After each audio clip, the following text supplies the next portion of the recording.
Bien-aimés dans le Seigneur, je vous espère tous en forme. Je vous salue dans le beau et précieux nom de notre Seigneur Jésus. Nous continuons notre série Christ en nous. Jésus a dit, en ce jour-là, vous connaîtrez que je suis dans le Père, que vous êtes en moi et que je suis en vous.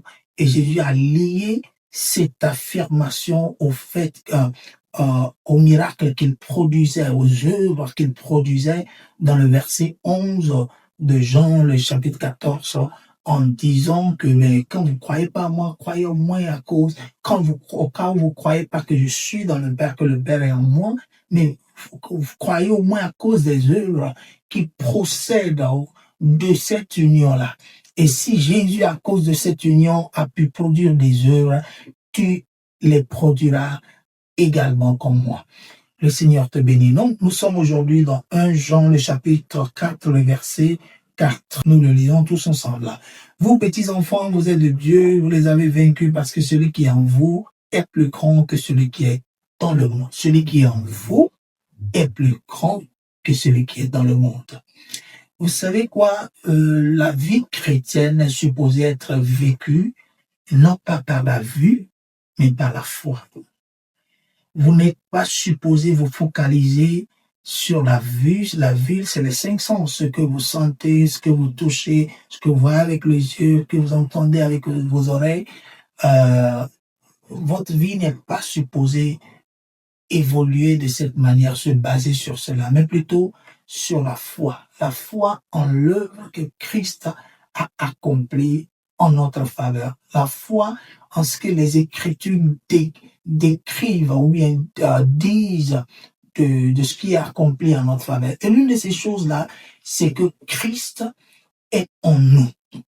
Et on nous décrit Christ en nous comme étant plus grand que toute autre personne à l'extérieur là. Et vous savez quoi, j'ai eu à vous raconter l'histoire d'un homme de Dieu là, appelé Wigglesworth, qui a une fois qui s'est réveillé la nuit et d'un seul coup, avant de se rendre compte de ce qu'il a réveillé, c'était la présence d'un démon. Et quand il a vu le démon, le gars, il a mis sur toi et il a poussé un juron et s'est retourné au lit, c'est-à-dire a éteint la lumière et puis a continué par dormir. Et vous êtes d'accord avec moi que c'est pas tout le monde qui pourrait faire ça.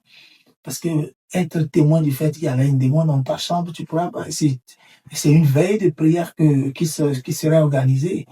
Et là, nous comprenons que le gars avait une connaissance de ce qu'il avait, de ce qu'il était, de là où il était en Christ, de sorte que les autres réalités étaient très minimes par rapport à ce qu'il savait qu'il transportait. Et je me réfère toujours à cette histoire-là de Nombre 21 où on nous décrit un peu le christianisme lorsqu'on nous fait comprendre que on disait aux enfants d'Israël, pour survivre, pour vivre, pour ne pas mourir, fixez-vous sur le serpent des reins et vous n'allez pas mourir. Merci, même si les serpents qui étaient autour de vous vous mordaient, vous n'allez pas mourir. Et ça, c'est le christianisme qui est décrit là, parce que le Nouveau Testament nous montre que ce serpent-là, c'est Christ à la croix. Nous sommes supposés fixer notre vie chrétienne sur Christ. Nous ne sommes pas plus intelligents que Dieu. Nous avons notre délivrance dans ça. Nous avons notre guérison dans ça.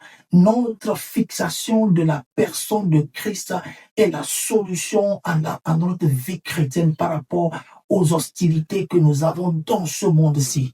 C'est ça la vie chrétienne en fait. Vous savez, les Écritures sont décrites comme étant un miroir. Et dans ce miroir, vous ne voyez pas vous-même, parce qu'en temps normal, quand vous vous miroitez, vous vous voyez dedans. Mais ce miroir-ci, vous voyez Christ dedans. Et lorsque vous vous fixez sur ce miroir aussi longtemps que possible, vous verrez que vous serez transformé en la même image que vous voyez dans le miroir de la parole de Dieu. C'est ce que la Bible nous dit. Et c'est extraordinaire. C'est là où tu tires ta délivrance, ton salut, ta rédemption, ton assurance, ta force et ta capacité à évoluer dans cette vie. Tu la tires de là. Tu la tires de cette expérience-là. Et c'est ce que je t'amène à voir. Et ces deux événements se rapproche, hein, s'égalise. C'est-à-dire, ce qui est cité dans Nombre 21, on demande aux enfants d'Israël de fixer le serpent des reins.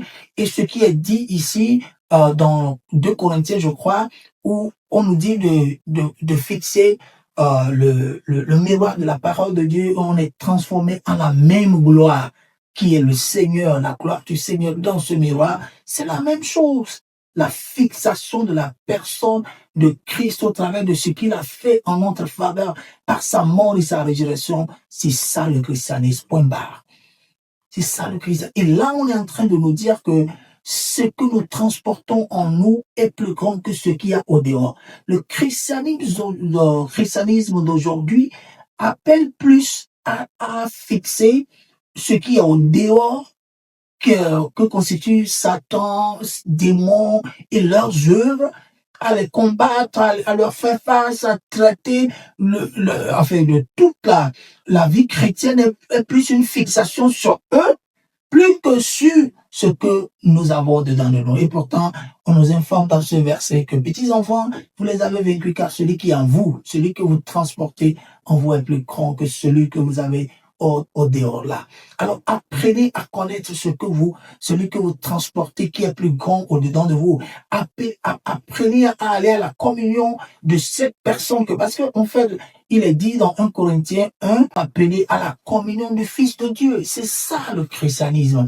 Vous vous fixez, vous communiez avec la personne du Fils de Dieu. Vous avez votre victoire là-dedans. Vous avez votre changement même, votre changement de comportement. Ce n'est pas vous-même qui vous transformez en termes de comportement, mais c'est la personne de Christ que vous découvrez au jour le jour. En lui, vous vous découvrez vous-même et c'est ça qui vous transforme. Alors, je tiens à ce que tu sois bien informé que ce que tu as au-dedans de toi est plus grand que ce qu'il y a au dehors là. Ce qu'il y a au dehors, c'est des créatures. Celui que tu as au-dedans, c'est le créateur. Et créateur ne peut être comparé à la créature. Et c'est ce que beaucoup de personnes font aujourd'hui. Mais toi, je t'appelle à te baser ta vie chrétienne, ta vie de tous les jours, tes prières, tes méditations sur la personne qui est au-dedans de toi. Tu verras que ça t'amènera à vaincre toute autre espèce de personne qui est au dehors. Que le Seigneur te bénisse. Amen.